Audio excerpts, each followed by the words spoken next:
Obóz koncentracyjny Stutthof. W okresie od 2 września 1939 roku do 9 maja 1945 roku w miejscowości Stutthof istniał niemiecki obóz koncentracyjny. Czyli właściwie cały okres II wojny światowej. Założone zostanie 2 września, czyli dzień po wybuchu II wojny światowej, wyzwolone dzień po zakończeniu II wojny światowej. Pierwszy transport to grupa Polaków z Gdańska. W obozie osadzono około 110 000 więźniów z 25 krajów, najwięcej Polaków, Żydów i Rosjan, spośród których 65 000 poniosło śmierć. Dziś w miejscu byłego obozu funkcjonuje muzeum upamiętniające jego ofiary. Zwiedzanie rozpoczynamy od przystanku kolejki wąskotorowej. Znajduje się ona w pobliżu głównego wjazdu na teren Muzeum Stutthof, przy głównej szosie. To właśnie kolej wąskotorowa była głównym środkiem transportu więźniów do obozu koncentracyjnego Stutthof. Patrząc od strony stacji kolejki, widzimy willę komendanta obozu. Zbudowali ją więźniowie obozu około roku 1941 na miejscu dawnej leśniczówki. Mieszkało w niej wraz z rodzinami 2 kolejnych komendantów KL Stutthof, Max Paule do 1942 i Paul Werner Hoppe do 1945 roku. Idąc ulicą muzealną, kierujemy się w stronę głównego wejścia do muzeum. Po drodze napotykamy na niewielki budynek, w którym mieściła się obozowa psiarnia. W obozie znajdowało się 20 rasowych psów, owczarków niemieckich, bokserów, sznaucerów.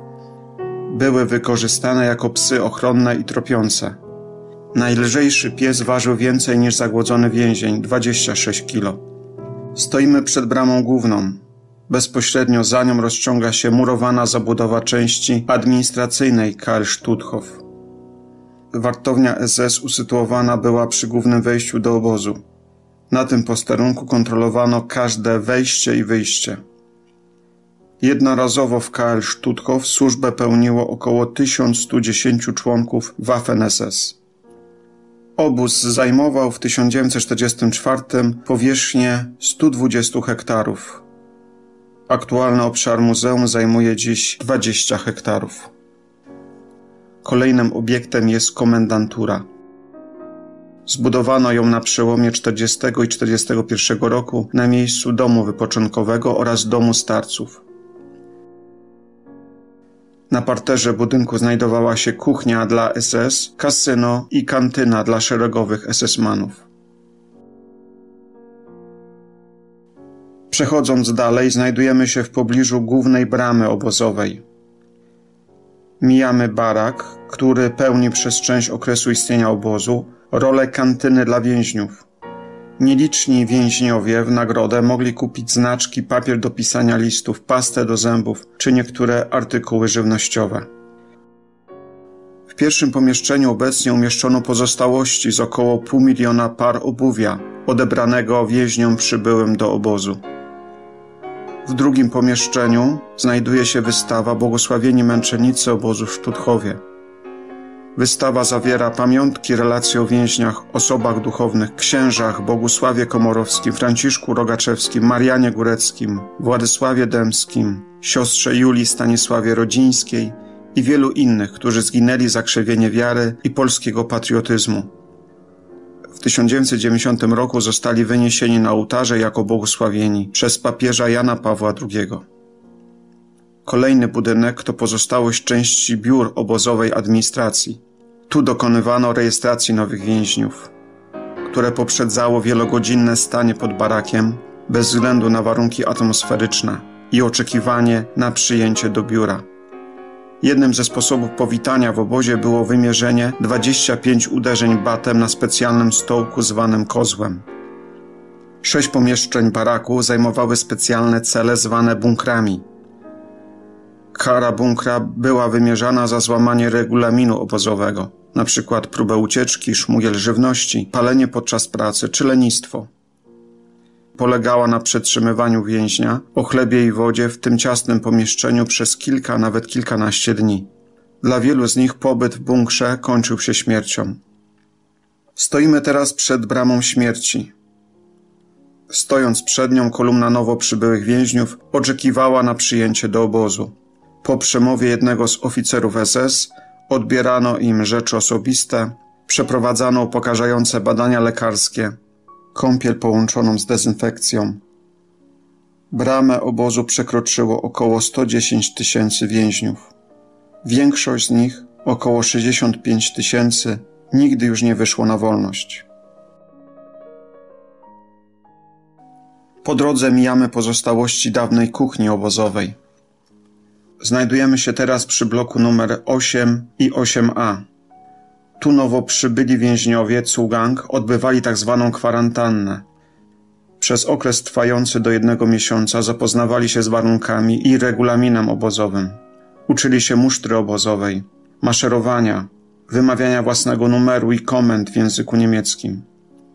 W bloku eksponowane są wystawy stałe, Wolne Miasto Gdańsk, aresztowania,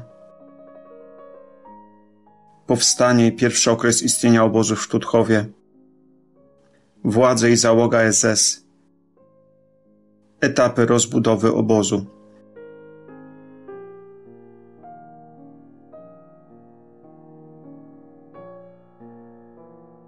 W ostatnim pomieszczeniu możemy zobaczyć makietę obozu autorstwa byłego więźnia Wacława Lewandowskiego.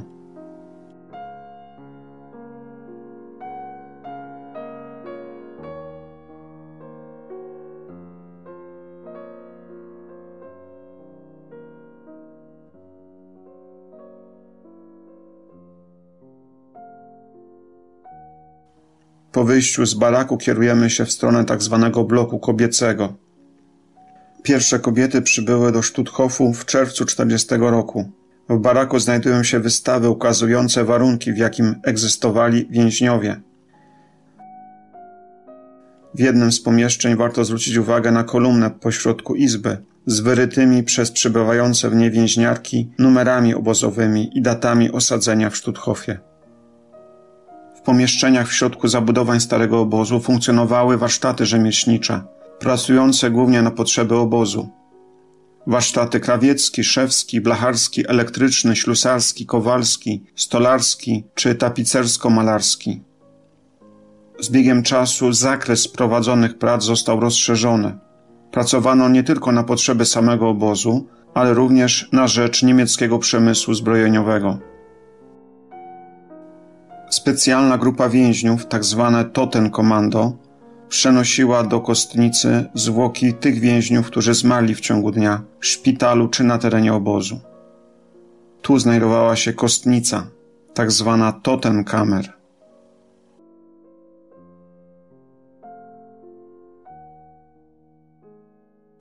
Komorę gazową zbudowano w połowie 1943 roku. Początkowo służyła do dezynfekcji odzieży więźniów. Od końca czerwca 1944 roku do października 1944 stała się miejscem straceń. Uśmiercano w niej gazem cyklonem B w ramach akcji Sonderbehandlung niezdolnych do pracy Żydów, grupę polskich partyzantów z Białostoczczyzny czy 77 inwalidów radzieckich jeńców wojennych. Elementem charakterystycznym dla obozu Stutthof były wagoniki kolejki wąskotorowej.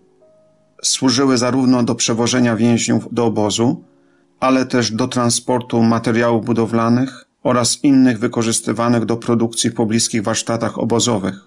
W połowie 1944 2 wagony przystosowano do roli ruchomej komory gazowej. Uśmiercono w niej chore i starsze wiekiem Żydówki, komanda Cerowaczek Pończoch. Krematorium uruchomiono pod koniec sierpnia 1942 roku. W nowo odbudowanych pomieszczeniach wykonywane były egzekucje na chorych Żydówkach. Uśmiercano je strzałem w potylicę. Prochy z pieców krematoryjnych wysypywano do wykopanego nieopodal krematorium dołu. Pod koniec kwietnia 1945 roku budynek częściowo zniszczyli uciekający z obozu SS-mani. Aktualnie w budynku krematorium mamy możliwość obejrzenia następujących wystaw: Zagłada, Marsz Śmierci, Ewakuacja morska, Wyzwolenie i Zbrodniarze przed sądem.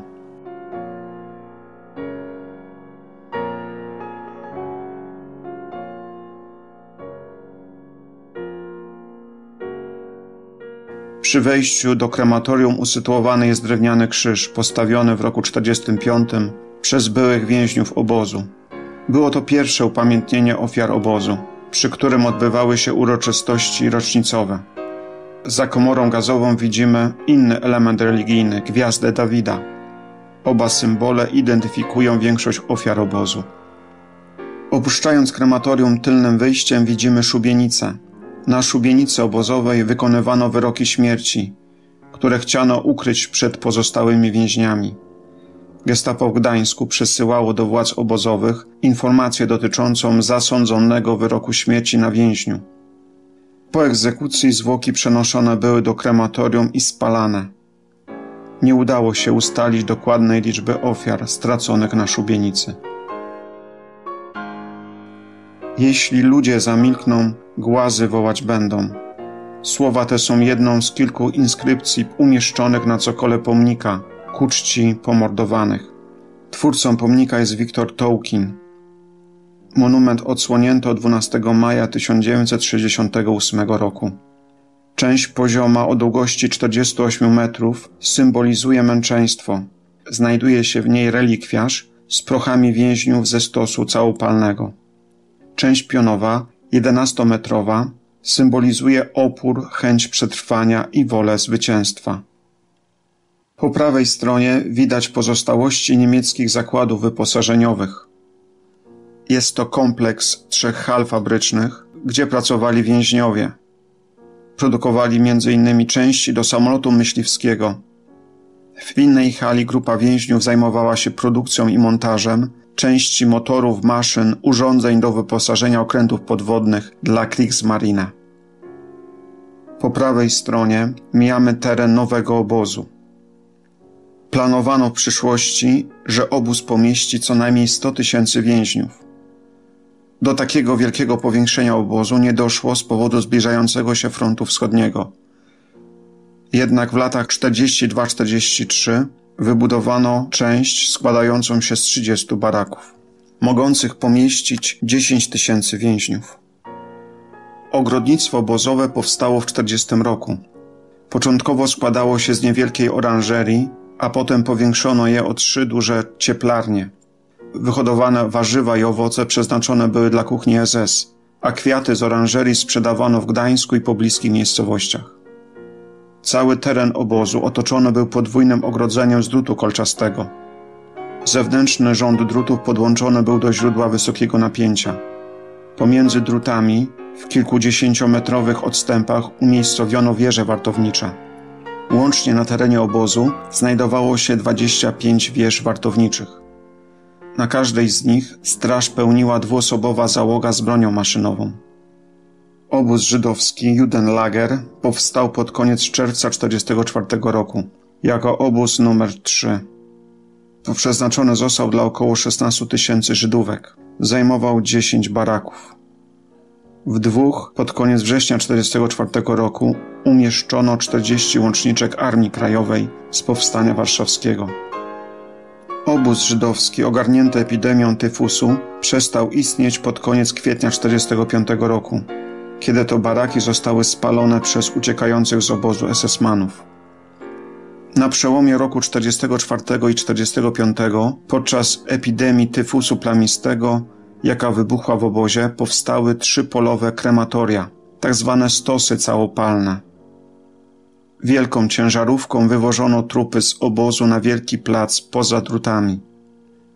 Tam w największym pośpiechu złożono ogromny stos, drzewo polewano smołą i w ten sposób spalono jednej nocy 1000 trupów. W styczniu ten stos płonął prawie co 3. noc. Oddajemy cześć ofiarom tego niemieckiego nazistowskiego obozu. Nigdy więcej wojny, nigdy więcej takiego barbarzyństwa.